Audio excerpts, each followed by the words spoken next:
ang mga jeepney driver sa show ng mga salamangkotong na enforcer.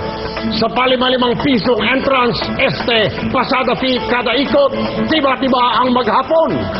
Araw-araw niyong palabas, booking sa aming kamera. Walang halong salamangka. Sa pwesto, tanggal kayo. Saludo ang tutok tulpo sa mga traffic enforcer na tumutugon sa kanilang tungkulin, maging sa batas. Pero ang pagkikipagpatintero sa kalsada, huwag na sanang gamitin pa ng salamangka.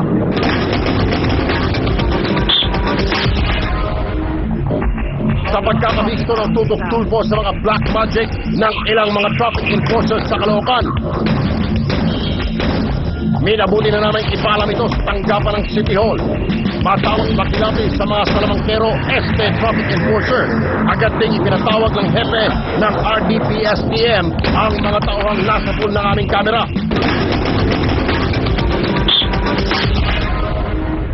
Kinilalang sina Jesus Mariano at Albert Malihan, parehong 7 taon na sa pagtatrapiko, at si Gilbert Vargas, 1 taon pa lamang sa kanyang serbisyo. Ang mga salamangkerong traffic enforcer na laman ng aming surveillance video, pagpasok sa tanggapan, naks, taas no? Walang bahid ng mahika ang kanilang presensya. Maya-maya pa, nagkabistuhan na, yari na. Nakuha na kayo ng video na nangungutong kayo. Kami hindi nagkulang sa pagpapaalala sa inyo every week. Oops! Ang ngiti ng mga salamangkero naglaho. Pag kayo ng duty, na traffic enforcer, gampanan nyo ng maayos yung patungkulan nyo. Hindi yung gagawa kayo ng pagkuhan ng mangungutong kayo sa mga motorista. Hindi na nakaimik, aminado na ata sa kanilang magic trick. Simula ngayon, terminate na kayo. Simula bukas, hindi na kayo nyo. Nang kunin namin ang panig ng 3 traffic enforcer tungkol sa pangungutong. Siguro ho, yung hindi na ho kami magdadala naman po ebidensya, pero siguro ho, yung mga gawing sitwasyon sir, na-check ko lang po talaga na may umabot po na. Para sa amin po sir, wala na po kami magagawa, nandiyan na po.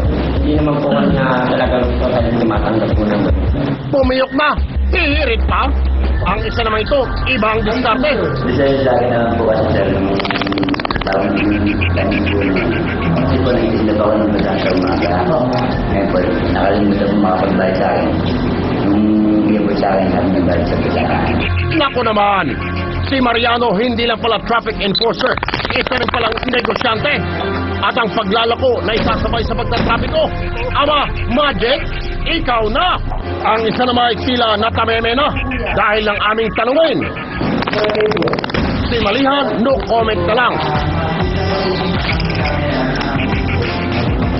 Upang malaman ng mga traffic enforcer ang kanilang nilabag, ipinanood din namin sa kanilang aming sariling gimmick. Sa pagtatapos ng magic show, deliberasyon, sarado na rin ang kortina para sa ating mga bistadong traffic enforcer. Simula sa bukas sila hindi pwede mag-report sa trabaho. Terminated na ang magkakasama. Muli namin pinalikan ang kahabaan ng monumento upang alamin kung tuluyan na ngang naglaho ang salamangka. Ayos naman. Wala namang problema. Mabilis ang takbo namin. Wala namang putong-putong. Walang mga basta kami. Trabaho lang kami. Wala naman traffic. Hindi naman gano'n. Wala naman po namin wala naman. Pati ang mga pasaherong apektado ng matinding trapiko. Sa banda ito, okay naman. Hindi naman masyadong traffic eh. May pupuntahan ka, mabilis lang. Mabilis lang ako. Sa wakas, ang serbisyo sa kalsada, tuluyan na ngang nawala na para isang bahika. Tutukan o maaalingasaw na reklamo ng mga residente ng Valenzuela, bibigyan solusyon ng tutok tulpo.